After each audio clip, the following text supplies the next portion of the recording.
Hi, I'm Tracy Shulsinger. I'm a family nurse practitioner. I own the Healing Collective Functional Medicine in Niwot, Colorado. I want to talk to you about hypothyroidism because it's so common and it's the reason why a lot of people seek care here. A lot of people are already on a medication like levothyroxine or Synthroid and they're just not feeling well. They were, hoping to have more energy or to lose weight or to have a better mood or to have less cold intolerance or less constipation, improve cognition. These are all of the pretty typical signs of hypothyroidism. But after starting medication, they may have had some initial improvement, but then they just felt like they weren't really getting back to their baseline or their ideal self. And also just feeling confusion about what caused it in the first place, if they're going to have to take medication forever or if there's other solutions. So these are all some of the most common questions and feedback I get from my patients. So I like people to know that everything has a cause. And when we can figure out what the cause is, we're much closer to resolving something, healing it, or curing it. And sometimes people do actually need to take medication for the rest of their life, but at least they know they tried. They tried to restore their healthy thyroid function, and then they'll probably feel better because of all the effort they made and all that it treated in the process.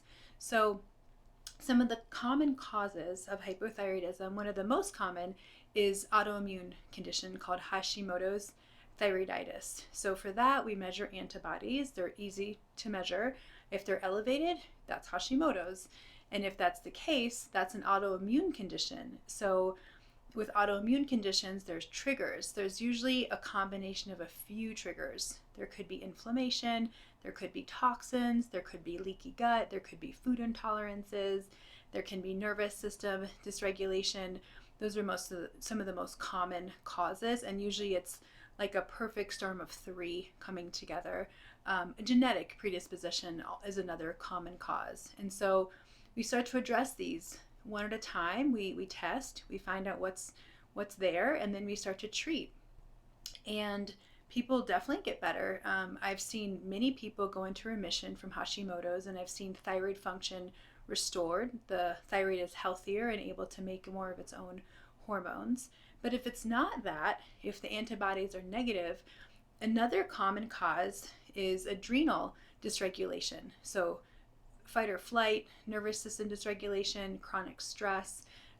There's this HPA-TG axis, hypothalamus in the brain, communicates with your pituitary gland in the brain, communicates with your thyroid, communicates with your adrenals and gonads, like your ovaries for sex hormones. So all of this actually starts in the brain and then goes down and affects these downstream systems. So if there's this chronic stress situation, that definitely can cause the thyroid to dysfunction. But if it's not that, then there's also nutritional deficiencies. Low iodine can definitely be correlated with having a goiter, which is in a large thyroid gland, or having nodules grow on the thyroid, which then increases the risk of thyroid cancer. So replacing iodine is super simple. Zinc and selenium and vitamin D and vitamin A and magnesium, those are all important vitamins and minerals that the thyroid also really needs to produce enough hormones. So those are some of the common causes. Toxins, another common cause. The thyroid gland is like a sponge. It just soaks them up. Even fluoride is a common one because there's an affinity in the iodine receptor for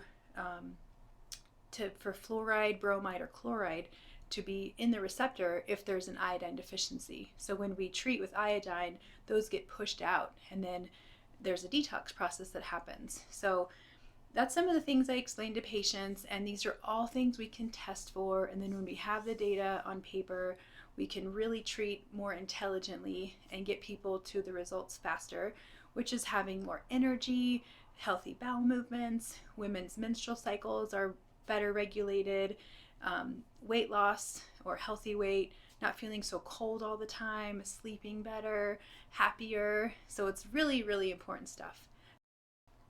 Another really important cause of this one actually is interesting because this one it's poor T4 to T3 conversion, and this one's interesting because often it's not even detected.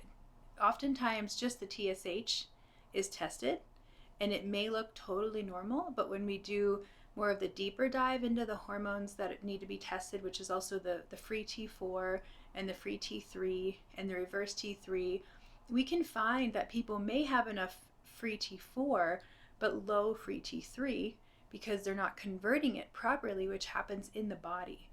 Or we may see that there's a high reverse T3, which means that the T3 hormone isn't getting into the cells. It's in the body, but it's in this holding tank, which is reverse T3. So all of this, if we know it's there, there's solutions. So it's really important to know that it's there.